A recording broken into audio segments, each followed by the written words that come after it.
I'm Anil Kumar, and here is an extremely important question for you to consider for solving trigonometric equations.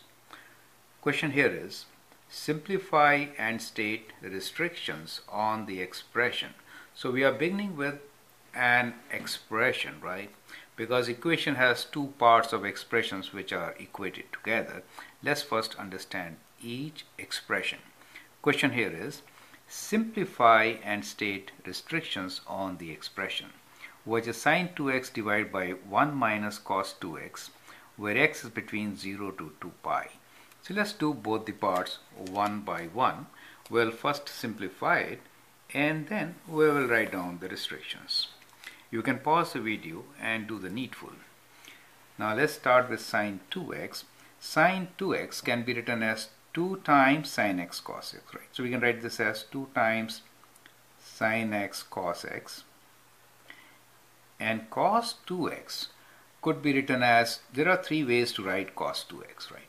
Since we have numerator in sine x cos x and we also have 1 here, so I like to use a formula which will get rid of this 1, right? So we have 1 minus.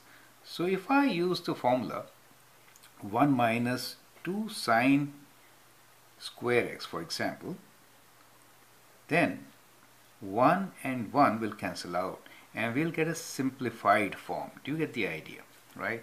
So what I'm trying to tell you here is that cos 2x, okay, let me write here.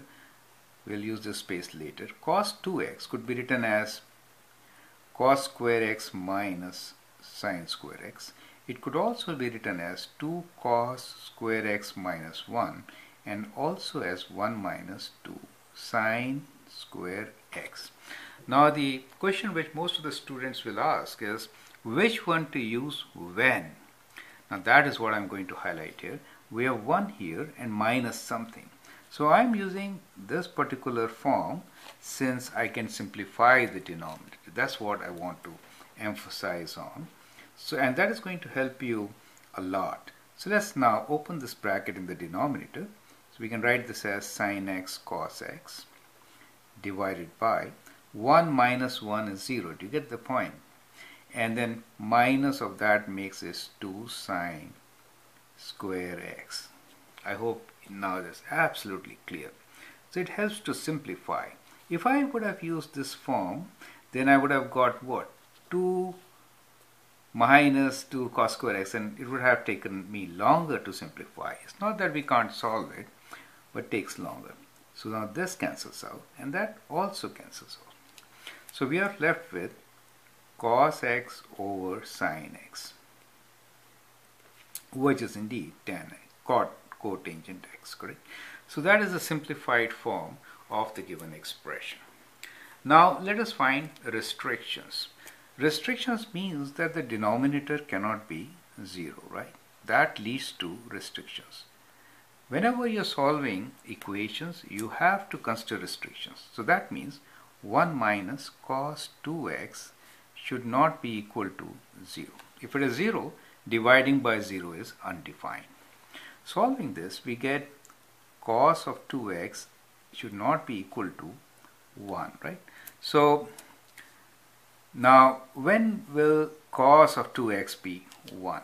Now whenever we say cos of 2x, then within 0 to 2 pi, we'll have two waves, right? So let me sketch the two waves like this, close by. Okay. Now when we say that it cannot be 1, that means we are looking for these values. Is that okay? So 2x will be 1 at 0, at 2 pi, and at 4 pi. Do you see that part?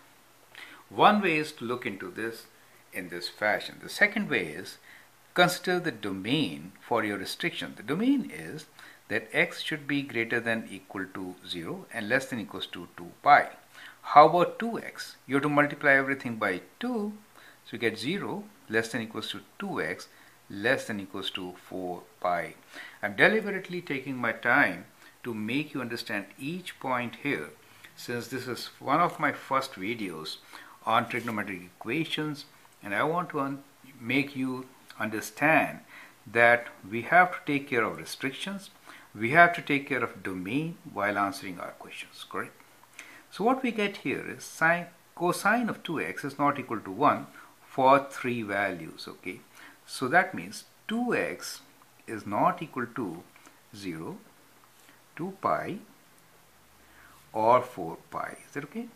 Therefore, x is not equal to 0 divided by 2, which is 0, 2 pi divided by 2, which is pi, 4 pi divided by 2, which is 2 pi. So we have 3 restrictions here, right? So we can write down our answer as restrictions are that x is not equal to 0, pi and 2 pi. Well, some of you could find restrictions from here also, right?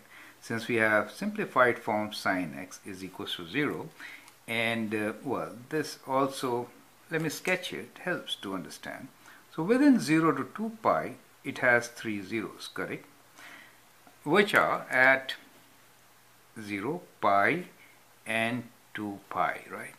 Now, it is not a good idea to use this value simply because when we simplify, we get rid of few factors at times, and so you may not at times get all the restrictions. Therefore, you should not use, so this should not use simplified form. Well, in this case, you get the same answer, fortunately, but you may not get it always, right? So, whenever you're writing restrictions, you start with the factored form, which is not simplified. That is my idea, right? I hope that helps. And now let's begin with solving quadratic equations. Thank you and all the best. I'm Anil Kumar. You can subscribe to my videos and learn a lot. Thank you and all the best.